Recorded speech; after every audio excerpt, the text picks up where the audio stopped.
Bem-vindos de volta, pessoal. Então, a gente vai continuar nesse vídeo o nosso tour pelo mundo dos determinantes e das suas propriedades, certo? Então, antes da gente começar falando de determinante propriamente, a gente vai definir matrizes triangulares, que vão ser um tipo muito especial de matrizes, onde vai ser mais fácil da gente calcular o determinante. E vai ficar claro daqui a pouquinho por que a gente vai querer falar delas agora, ok? Então, a gente vai dizer que uma matriz ela é triangular superior se todos os elementos para baixo da diagonal principal forem nulos. E a gente vai falar que uma matriz ela é triangular inferior se todos os elementos acima da diagonal principal forem nulos. Então, sem segredo na definição aqui, vamos dar um exemplinho. A gente vai dizer que, por exemplo, considera a matriz 1, 0, 0, 2, 3, 0, 1, 2, 3. Essa matriz ela é uma matriz triangular inferior, porque acima da diagonal principal, então a gente sabe que os elementos da diagonal principal aqui vão ser 1, 3 e 3. Acima da diagonal principal, todo mundo é 0, certo?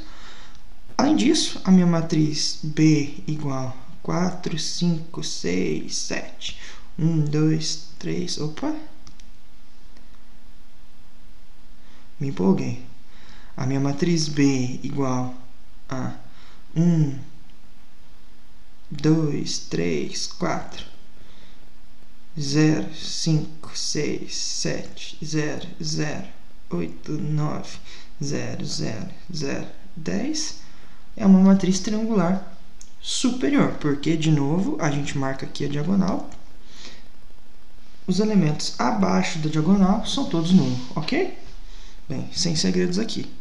E por que a gente se importa com matrizes triangulares superiores ou inferiores? Vamos ver o que está acontecendo aqui. Ó. Se eu peço para vocês calcularem o determinante da minha matriz B, percebam que o que está acontecendo?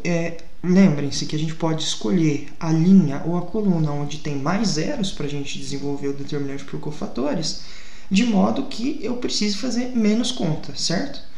Então, vamos ver o que acontece. Então, a coluna aqui que tem menos zeros na minha matriz B, claramente é a primeira coluna. Então, eu vou desenvolver por cofator a partir dela. Então, o determinante da minha matriz B, ele vai ser o quê? 1 vezes o cofator A11, certo?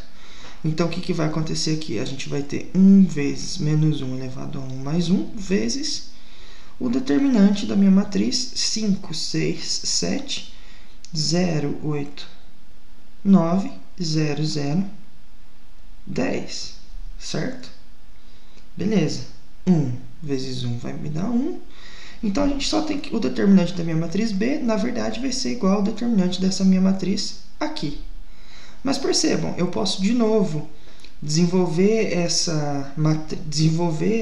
o determinante dessa minha matriz nova aqui, que a gente vai chamar de C, por cofatores. E, de novo, aqui a gente vai escolher a primeira linha, a primeira coluna para desenvolver. Mas se eu faço isso, percebe de novo que o que vai acontecer? O determinante da minha matriz C vai ser nada mais, nada menos que 5 vezes menos 1 elevado a 1 mais 1, vezes o determinante do cofator que sobra. Então, a gente elimina a primeira linha, a primeira coluna, vai ficar o determinante de 8, 9, 0, 10. Mas, de novo, se a gente... bom, agora a matriz 2 por 2 está fácil da gente calcular, mas se a gente quisesse ir ainda mais longe, a gente, de novo, escolhia a primeira linha, ia ficar 8 vezes 10. Então, está fácil ver que o determinante da minha matriz B nada mais vai ser do que o produto dos elementos da minha diagonal. Certo? E também não é difícil de vocês perceberem que se eu tenho uma matriz triangular superior ou triangular inferior, vai dar na mesma. Então, o determinante da minha matriz vai ser o produto dos elementos da diagonal. Claro, imagina que eu tenho uma matriz aqui, por exemplo, triangular superior. A11, A12 até A1n. Depois eu vou ter 0, A22, A2n, Aí eu vou ter zeros, 0 até a NN. Opa.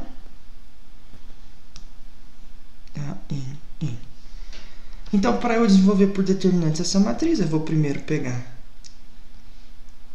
primeira coluna, depois eu vou pegar a primeira coluna da matriz que sobra e vou seguir assim por diante. Como a gente viu no nosso exemplo, a gente consegue mostrar de fato que o determinante vai dar o produto das diagonais. Perfeito?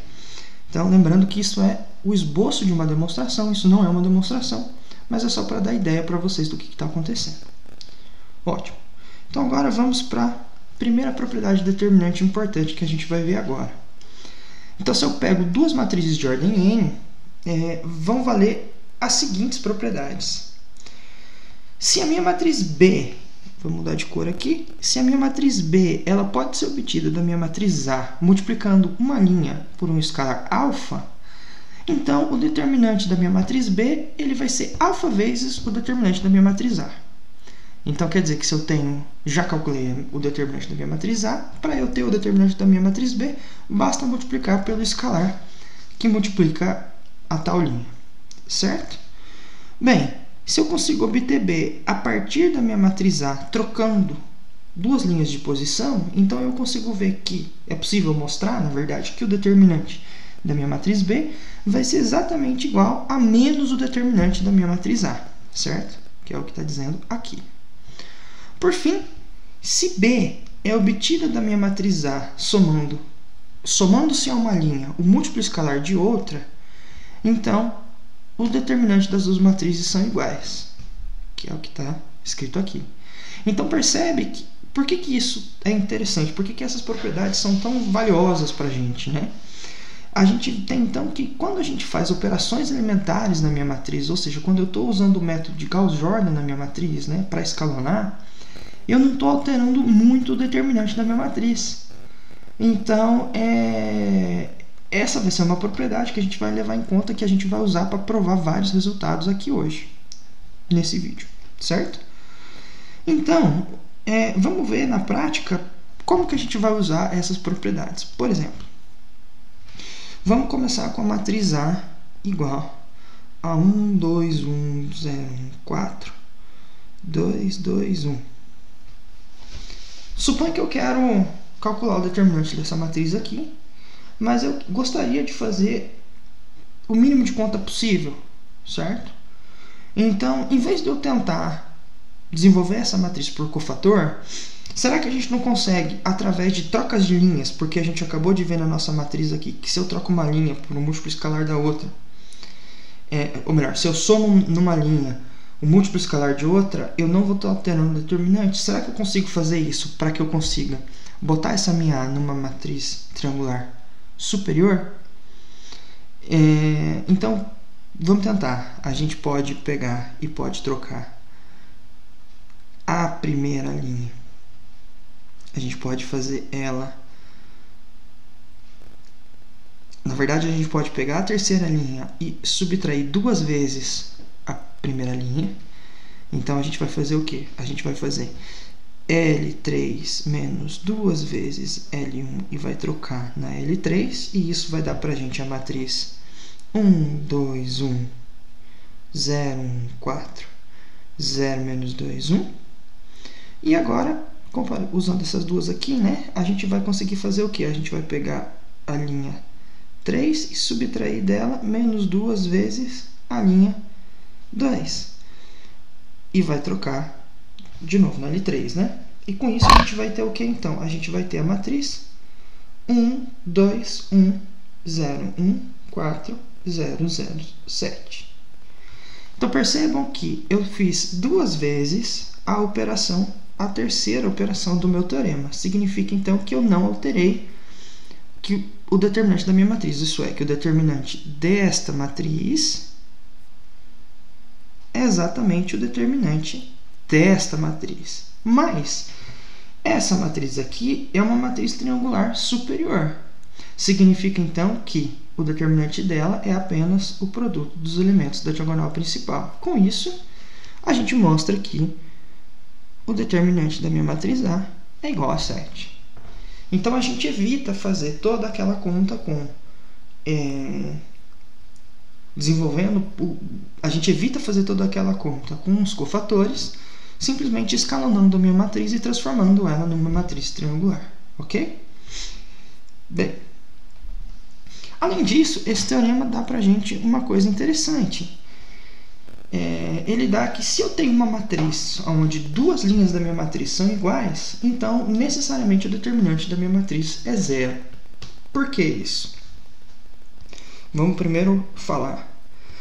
Se eu tenho uma matriz onde duas linhas são iguais, significa então que quando eu pego a minha matriz original e calculo o determinante dela, quando eu trocar essas duas linhas, esse número vai continuar igual, porque a matriz vai continuar igual, certo?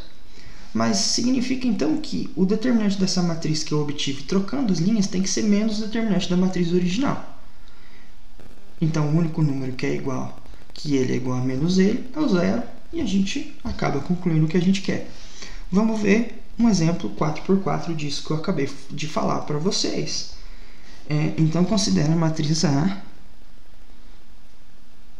B, C, D, E, F, G, H, E, F, G, H e J, K, L, certo? Então eu tenho uma matriz, e todas essas minhas letras aqui são números reais para mim.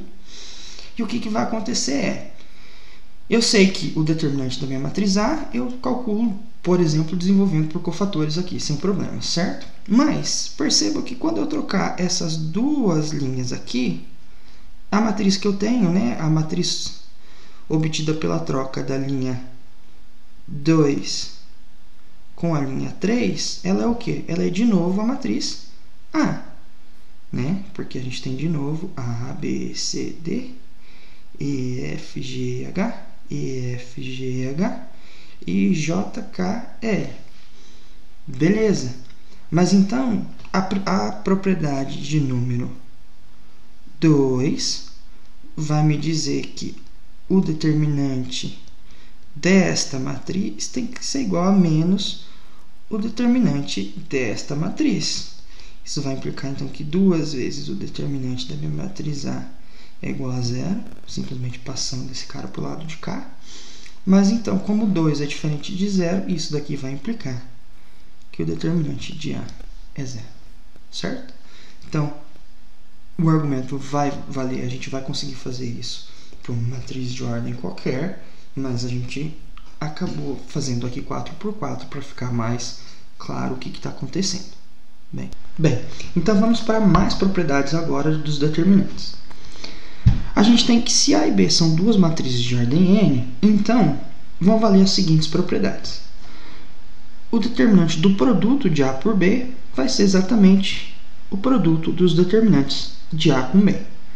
Ou seja, a gente não precisa calcular o determinante do produto se a gente souber separadamente o determinante de A e o determinante de B. Beleza?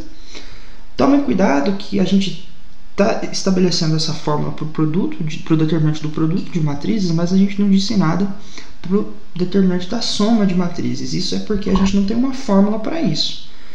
Então fiquem espertos, não vão falar que o determinante da soma de duas matrizes é a soma dos determinantes, porque isso não é verdade sempre. Beleza? Além disso, se a gente tem o determinante da nossa matriz A, ela vai coincidir com o determinante da transposta.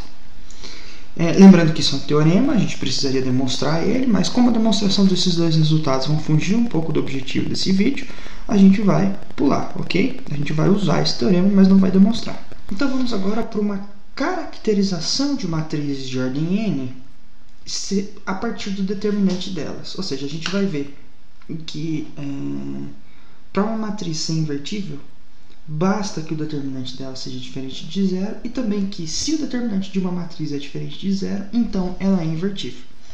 Esse é o conteúdo desse teorema aqui. Lembre-se que quando a gente tem um teorema se somente se, a gente precisa provar a ida e a volta. Ou seja, a gente tem que começar provando que se o determinante de uma matriz é diferente de zero, então ela é invertível. E depois a gente tem que provar que se uma matriz é invertível, então o determinante é diferente de zero. Aqui nesse vídeo a gente só vai provar a volta. Ainda vai fugir um pouco dos objetivos do vídeo, mas vocês podem encontrar ele demonstrado lá nas notas teóricas da disciplina na metaturma, lá no Moodle, certo? Então, o que acontece? Seja A uma matriz de ordem n invertível e B sua matriz escalonada reduzida. O que acontece aqui? Qual que é a primeira observação que a gente tem que fazer? A gente sabe que para obter B a partir de A, a gente vai realizar operações elementares, e a gente viu que realizar operações elementares numa matriz, pelo primeiro teorema que a gente viu nesse vídeo hoje, a gente viu que a gente vai manter o determinante quando eu realizo uma operação elementar, que é trocar uma linha pela soma dela com um múltiplo escalar de outra, ou a gente inverte o sinal do determinante, ou multiplica por um escalar. Então, o que a gente sabe é, se o determinante de A é diferente de zero, a gente vai ter então que o determinante da escalonada reduzida de A também vai ter que ser diferente de zero. E vice-versa, se o determinante da escalonada reduzida é diferente de zero, isso também vai implicar que o determinante de A é diferente de zero. Então, o que acontece? Além disso, a gente viu lá no vídeo da semana passada, na parte teórica da semana passada também, que se A é uma matriz invertível, então a matriz escalonada reduzida associada à nossa matriz A, ela é a matriz identidade. Então, significa que como A é invertível, a gente vai ter que B é igual à matriz identidade de ordem n. Mas isso daqui vai implicar, então, que o determinante da B ele vai ser 1, que é diferente de zero. E, portanto, a gente vai ter que o determinante da nossa matriz A também é diferente de zero, certo? Então, com isso, a gente provou a volta do teorema. A gente precisaria provar a ida, mas isso vai ficar para vocês checarem depois na parte teórica. De posse desse resultado, a gente consegue fazer mais. A gente consegue caracterizar as soluções triviais de um sistema de equações lineares a partir de o determinante da matriz associada. E como que a gente vai fazer isso? Então, supõe que a minha matriz A é uma matriz de ordem n. Então, a gente vai ver que o sistema AX igual a zero, ele possui solução não trivial, se somente se o determinante da minha matriz A é igual a zero, certo? Então, como que isso vai acontecer? A gente sabe que o sistema AX igual a zero tem solução não trivial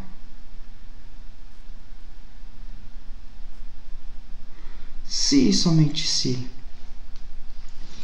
a minha matriz A não é invertível.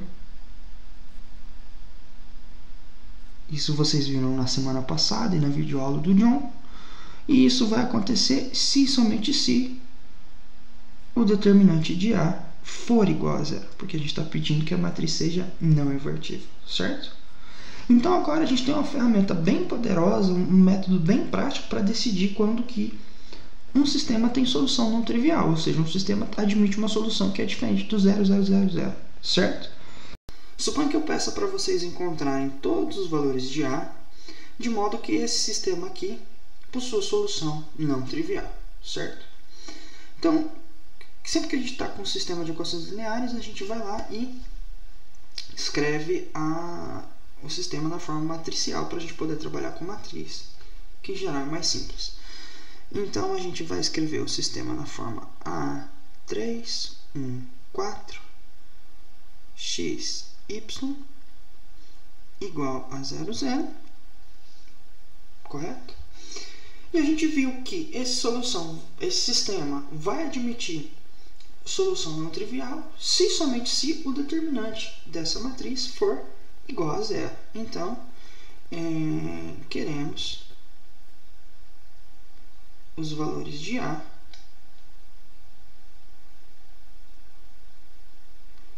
para os quais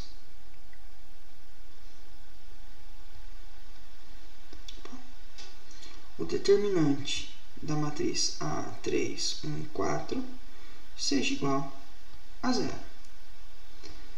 Como esse determinante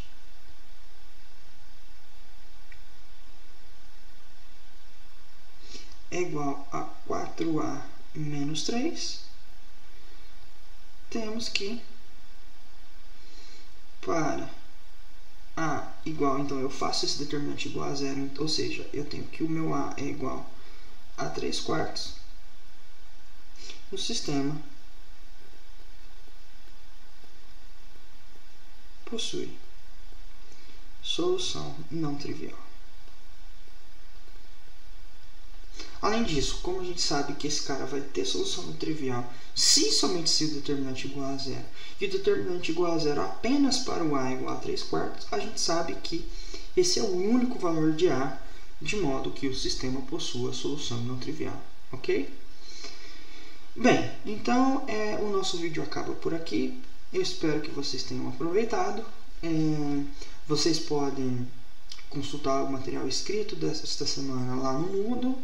Vocês têm um exercício, um estudo dirigido, então, e tem o fórum para vocês tirarem dúvidas além do atendimento. Qualquer coisa a gente vai estar lá então à disposição de vocês. Um abraço e uma ótima semana.